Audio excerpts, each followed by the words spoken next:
మీ పనులేని మీరు శ్రద్ధగా చూసుకోండి. మీకు అక్కర్లేని గొడవలకు వెళ్ళకండి.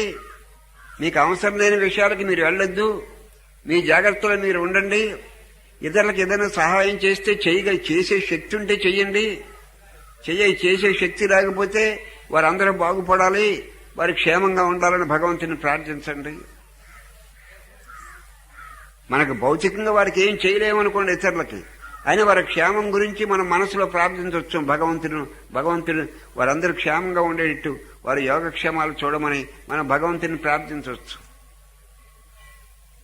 దానివల్ల మనకు భగవంతుని ప్రార్థించడం వల్ల ఇహం ఉంటుంది, పరం ఉంటుంది.